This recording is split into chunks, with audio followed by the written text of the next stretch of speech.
Hello, I'm Yvonne Balsa. Sitting next to me is Matthew Kopko, who is running for the 31st District, which covers all of Bayonne and part of Jersey City. He is running as a Republican, but in my opinion, he should be considered in November when we vote. Matthew took part in the debate at the Bethune Center earlier this year, which you can see on speakinj.com. Matthew also speaks at the Jersey City Municipal Council meetings on important issues. So Matthew, my issues to you is, what are your primary issues? Sure. Well, first of all, thank you for having me. And our issues for our campaign are threefold, and a lot of them are actually very related. So we want to focus on economic opportunity, social justice, and getting rid of corruption out here. So just quickly on each one. For economic opportunity, I see actually the corruption element and education as critical out here. We have an economy in this area that is focused more around political patronage and favor trading rather than high-quality skilled jobs. And what I'd like to do is making great use of our EDA funds and be a voice in Trenton to make sure that we bring engineering jobs out to the area, make sure we bring logistics jobs out to the area, make sure we focus on high-quality infrastructure and construction jobs. So EDA is refer economic? Yeah, the Economic Development Authority. So okay. There's about $5 billion set aside in Trenton for business incentives to encourage businesses to headquarter or open up in New Jersey. So recently, for example, those funds have gone towards encouraging Amazon to get here. What I'd like to see, for example, is rather than a massive casino in Liberty State Park, we should be focusing on a tech park and a research facility to make sure that we are training people to be the engineers and the robotic scientists for the next 30 years, not setting us up to be Atlantic City 2.0. Where would you see like these things, perhaps in Bayonne and Jersey City, in terms of that? Yeah, where would you have location-wise? Yes. Well, first of all, I do think the site off the south end of Liberty State Park, where the Daily News is and Cisco is, there are about 100 or so acres there. Multiple of those parcels are up for sale, and that's the commercial area. That's not the park area. Yeah, I absolutely. understand. Okay. And so what I would like to do is see the park protected, and rather than having a 95-story casino leaning over it, I'd like to see we encourage people who want to learn high-quality engineering jobs, or learn how robotics works, or learn management and logistics and infrastructure, and actually set some sort of foundation for economic growth for the next 30 years, rather than these band-aids of buildings here and casinos there. And okay, just to make sure people to understand that Liberty State Park is kind of twofold. One is the open space, and there's this very small sliver of it that is commercial, and you're referring to that area. Yeah. And in Bayonne, where would you see that? Some sort of well, there's a lot of land around the waterfront of Bayonne. Unfortunately, a lot of the land in Bayonne is currently deeply, deeply polluted, and in my view at least, a lot of the powers that be are really dragging their feet in rehabilitating that land, not just to remediate it, but to restore it so that we can have residences on it. But more directly to your question, for example, there's about 70 acres down by the water called the Texaco site in Bayonne, and there's been a politically connected developer who's been sitting on that land for over a decade, and they're announcing now that they're going to be building buildings, but it wasn't to the plan that they originally proposed. They're going to be building higher than they said. They're taking away a lot of the waterfront marina opportunities they promised to the people, and no one is out there offering other alternatives. The government seems to always be struggling to find just one developer out there, so I would like to see, for example, universities and other business, light industry coming out and saying, well, we have something to offer too, rather than just one developer who's politically connected coming in and saying, well, if I pay off the guys I need to, well, then I got the deal. So okay. We need more transparency in government. And what's your other issue? Because you said you had three. So that's... So economic opportunity is number one. Secondly is social justice. I think we need to make a stand for civil rights in the 21st century and finally fight for equality under the law for all races and all genders. So I've called for a lot of common sense police reforms. I don't like to pick a lot of these controversial political fights that pit one group against another. What I like to do is be a uniter, so I work across the aisle with Democrats, I work with civil rights leaders to say let's do some sort of common sense reforms to bring transparency to the policing system, some criminal justice reforms so that we are not unfairly locking up young men of color on a 4 times basis as we would their white counterparts, and finally trying to take back the mantle of civil rights for the 21st century. So what is your background, which I should have asked you earlier? Sure. What is your background? Well, I'm an attorney by training. I grew up in northern Jersey, and I went to New Jersey's own Princeton University. After graduating Princeton, I went to the University of Chicago for 4 years, where I got my business degree and my law degree. I studied actually law in the same room where Barack Obama taught for about 10 years. It's the only classroom in Chicago with windows in it at the law school. So that's his room, apparently. And then after that, I came back out here and have been working at one of the world's best law firms in Midtown Manhattan. And I live in Bayonne with my wife and my dog down by 8th Street. Oh, you should get the dog voted, huh? Yeah, he's a very popular guy. Yes. So we're right in kind of the middle of certain issues in Jersey City, such as you running against Angela McKnight, who was picked by Philip, who would be the Democratic nominee for the assembly person. And she's related to Eugene McKnight, who had used to work for Jersey City in the welfare involving scandal. He went to jail. He's now working for Mcgreevey. So what is going on with you and Angela in that whole reentry program? What's happening right now? Well, let's start from the high level first. One of the most depressing things for me being in this race, being an outsider, not ever having run for political office before, is how undemocratic the entrenched power system is while they hold the mantle of democracy. The way I explain it is I call it essentially a horse trading system. So before it was Angela McKnight, it was supposed to be Denise Ridley, but because of political infighting, that didn't happen. Before Denise Ridley, it was going to be Joyce Waterman, but that didn't happen.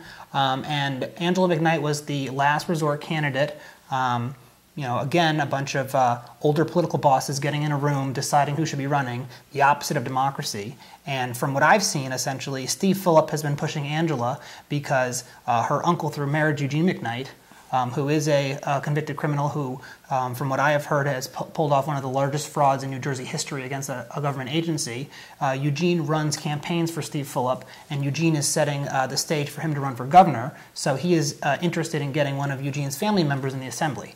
Now, more directly to the issue of Jim Mcgreevey and the Reentry Center, it's kind of, again, more of this politically connected system at work. So just to give people the high-level view of this, Jim Mcgreevey, obviously, corrupt, disgraced former governor who's been lying his whole life, who has been appointing people to positions that they are not qualified for, and which is ultimately what led to his ouster, has now been welcomed back through the back door by Steve Phillip, who is using him essentially as a paid advisor in his eventual run for the governor. And he has put this man in charge of the reentry system of the city of Jersey City.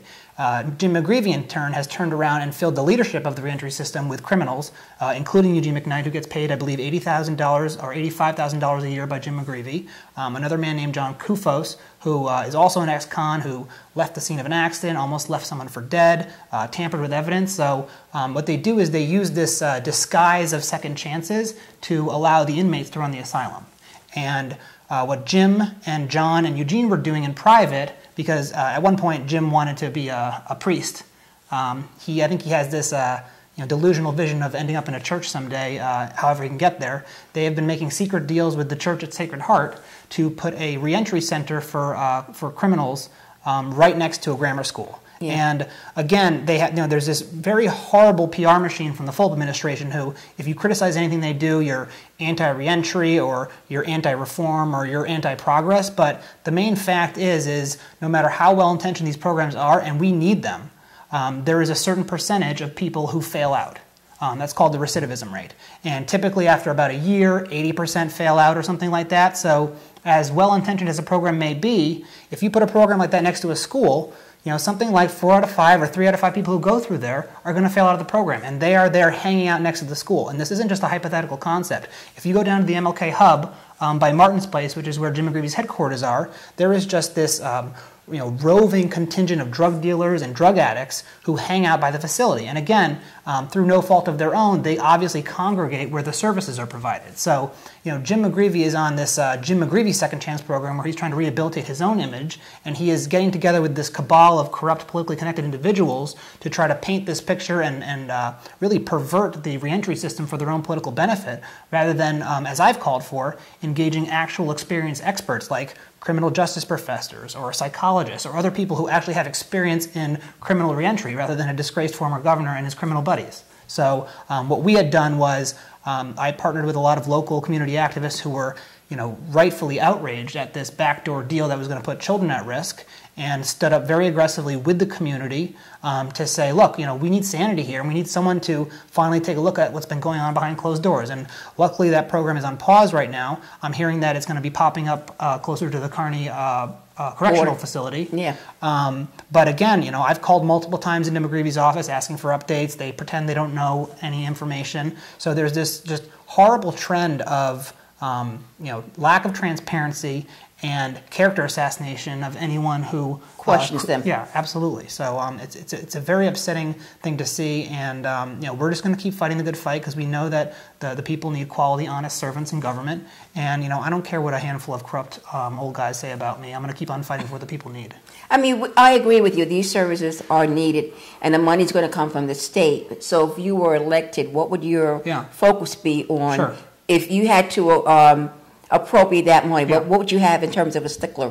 What would you say about that? Well, so actually, during this whole crisis, I picked up the phone and called Kim Guadagno's office, who is the lieutenant governor of the state, and being a Republican actually gives you a lot of benefit to be able to go to the governor's office and get certain information. So I personally called the governor's office and spoke with her staff, who informed me that, look, the location is independent of the grant.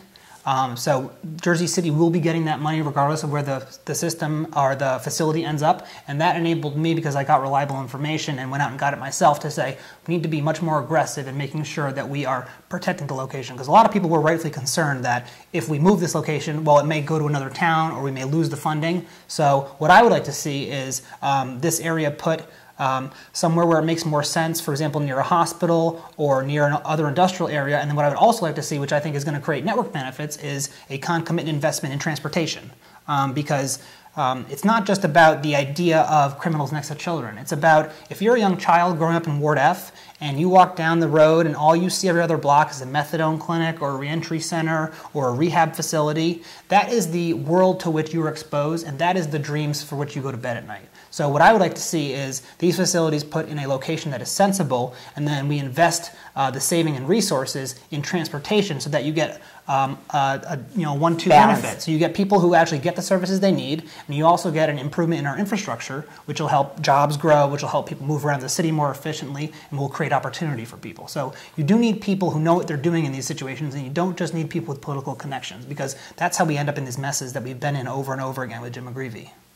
Yeah, I know. We're doing something for political reasons, not for the greater good. We're not hiring the most qualified. We're hiring the most connected. And that's from a first principle. That's the wrong thing to do. Okay, the big issue of the state, whether you work for the county or the state or even local government, is the pension problem. Yeah. What are your solutions? I mean, we got to pay our bills, and people are worried about it. Yeah. Well, so first up, we need to make clear. Obviously, there's a difference between obligations we've already incurred and what our policy is going to be going forward. Again, I am a policy wonk, so I do nerd out on a lot of these numbers. And by my math, we need about $3.5 billion per year paid into the pension system to pay it off properly. Christie has been paying about $1.5 to $2 billion per year, and in previous administrations, Corzine, Whitman, and others, they've paid even less. So no one has really been respecting this system, and it's been one of these long-term tail liabilities that everyone kicks down the road.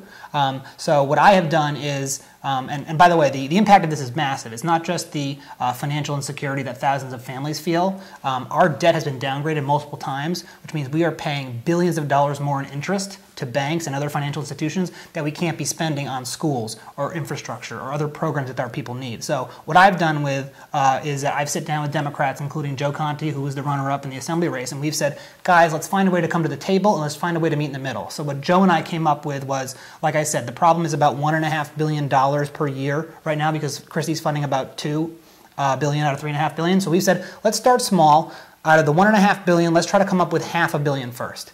And in a mix of changing how you accumulate pension benefits and possibly a couple basis points of additional a tax on income for the higher levels. So we're talking literally a rounding error. You can shore up the system in a substantial way without having to dramatically alter the finances of the state, and that will have a what I call this kind of virtuous cycle benefit. So if you can make a substantial impact in the situation for funding the pensions, the banks will notice and they'll reduce your interest rate, which frees up more money to further strengthen the pension system. And it also creates this basic pattern of bipartisan compromise rather than all this bickering we have going on in Trenton right now. So we're spending a lot of money basically on interest rate because we've been downgraded. So that's something I was not aware of. Yeah. So we can reduce that. We can basically frees up money to pay into the pension system. We can save hundreds of millions of dollars per year, which could fix the Transportation Trust Fund, and it can make a big dent. It won't solve all of the pension problem, but it will make a big dent in it if we make sure we get our financial house in order so that the banks feel comfortable lending to us again, because we are overpaying for interest. Essentially, they're treating us like loan sharks right now because we can't pay our bills, and they know we can't pay our bills. Yeah.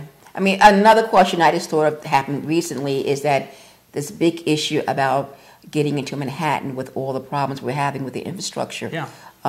It may not be heard of, but the trains going from Manhattan, coming into through the tunnels near Union City, that's going to be rehab, and all this development in Jersey City. I mean, how do we get there? I mean, what is the solution? The Port Authority is doing absolutely nothing, and for years, I had been attending council meetings saying you're building all these buildings. What is is the state doing anything about this? Yeah, well, so infrastructure investment is something that's near and dear to my heart. I actually wrote my thesis at Princeton on infrastructure investment, and from the research I have done, infrastructure is one of those golden things we should absolutely be investing in because it does two things. Investing in infrastructure creates economic growth, which broadens the tax base, so it pays for itself, not up front, but over a handful of years. And infrastructure also tends to benefit the least well-off, so it actually reduces inequality in society. So whether you're Democrat or Republican, you should be for infrastructure investment. But to your question about our aging, decrepit infrastructure, we have two tunnels right now from New Jersey into Manhattan that are over a century old. There are estimates now saying over the next handful of years, one of them is bound to close for weeks on end because it needs structural repair. 1 in 3 bridges in New Jersey is structurally deficient, and 2 out of 3 roads in New Jersey is in need of repair. Not to mention the fact that over in Hackensack we have the busiest rail bridge in the Western Hemisphere. So if that thing went down, some of our commercial freight and the economy could actually come to a halt. So we are essentially on the last threads here of, again, just like the pension, another problem that's been kicked down the road. And what I've come out with is, you never want to deal with taxes and raise revenue as a general first principle, but I've come out with what I view as a very sensible approach, which is a 7 cents gas tax increase, which would bring about $450 million per year more into the system, which again would allow us to shore up our infrastructure so that more businesses can grow. Because I read a very disconcerting article recently in Politico saying that there are real estate agents who are saying to people, don't consider New Jersey because once these rail tunnels start falling apart, you're not going to be able to get into New York City. So this isn't just a hypothetical problem. This is going to be impacting the quality of property values. This is going to be impacting the quality of people who move out here. And God forbid we have another tragedy where dozens of people die in an infrastructure failing. I mean, we just had the turnpike shut down. I mean, bridges all over the country are falling into the water. So this is something we need to take seriously before another crisis happens. But see, the problem we have with this particular governor and the previous governor too is that when you have money dedicated for a certain project, Christie is doing right now, he will take a program and he swipes all that money into his budget. So money that is dedicated for certain infrastructure, or I'll give you an example. I know people that had their tanks, the oil tanks removed, and they're supposed to be reimbursed for that. They haven't. And a lot of other programs around this, he's kind of siphoning off all the money. So there needs to be a way to have the legislative branch to tell the governor you can't use certain money, because if you were to dedicate 7 cents gas tax, I am quite sure the governor will take that money and put it in his budget. And that's the problem we've been having for years. And it's just that our governor gets away with things that other governors, cannot get away with. No, I mean, look, this is a bipartisan issue. I call this the hand-to-mouth financing of the government that's been going on with Democratic and Republican administrations. Essentially, just to go back to the pension problem quickly, governors have been treating what's ever left over from the general budget at the end of the year as the payment towards the pension. So it really is hand-to-mouth. They just kind of divvy up the money and then they say, all right, well, we got something left over, let's put it towards the pension. Now, to your question, though, about how do we actually set aside these funds, I mean, there's always the option of supporting a constitutional amendment, but what I would like to see is the rule of law return to Trenton. So I believe in the principle of what I call related revenue raising. So a gas tax should be earmarked constitutionally for infrastructure development. Inheritance taxes should be earmarked constitutionally for pension payments. And that way what you do is you have taxes that are based on the system you're trying to fix so that they're related to each other, so you don't run into this mess of everyone moving all the money around and counting money over here and moving money over there, and which is why we get ourselves into this financial mess, because everyone's just treating it like one big piggy bank rather than streams of income that are supposed to be for certain purposes. I understand. I mean, that's what really is happening. Well, you probably heard about what happened in Jersey City, that Mayor Fulop wants to have the election move because it will benefit him, so he can have a second chance at being mayor in case he loses at being governor. What is your idea? I know this is not as happening right now in Bayonne, but if this is successful here, it might be happening in Bayonne. Yeah. So what's your thoughts on this? Should people have a second chance like this? Well, I think it's another example of people manipulating the political system for their own benefit. And this kind of is another reason why people distrust and dislike politicians out here so much. And other people also reject the rule of law. Because if you have people at the top of government who don't follow the law, so in my assembly race, my opponent's been violating court orders of the Supreme Court of New Jersey, and if Steve Fulop wants to change electoral law as he sees fit for his own personal benefit, the public internalizes that approach to the law. But on top of that, too, we're wasting millions of dollars in petitioning and voting and dealing with ballot issues and fighting over this issue that could be going to help the little guy. So, Steve Fulop, who claims to be for the little guy, is spending a lot of money for his own personal benefit so that he has essentially an insurance plan to be able to run for governor. You had to speak. What were you speaking about earlier? Someone's violating the Constitution. What do you mean by that? Yeah, well, I mean, this is Hudson County Politics 101, I guess. When I first got into this race, everyone told me, well, it's really, really dirty out here. And I said, yeah, I understand. But, I mean, it's really bad. So my opponent for the Assembly, Nicholas Chervalotti, has been defying court order from the Supreme Court of New Jersey. His law license was suspended in October of 2014 for noncompliance with the trust fund regulations. Essentially, under the law of New Jersey, you're supposed to set up your client trust accounts in certain ways so that you pay interest into a general fund to help the needy. And Nick did not comply with that system, and the court ordered him to comply, and they suspended his law license. And for 7 months, he did not fix it, and he continued to practice law for Ray Lesniak's law firm with a suspended license. And this happened from October of 2014 to May of 2015, and it also happened from October of 2012 to May of 2013. So again, there's this trend of people who claim they want to uphold the Constitution and claim they want to serve the public, flaunting the law, saying whatever they need to get elected, changing the rules once they get in, and essentially just disregarding our Constitution and our laws. So, my view is you need to have respect for the rule of law for the people to have respect for the rule of law. So it appears to be that if you have some problem in your background, you're qualified to run for the Assembly then, huh?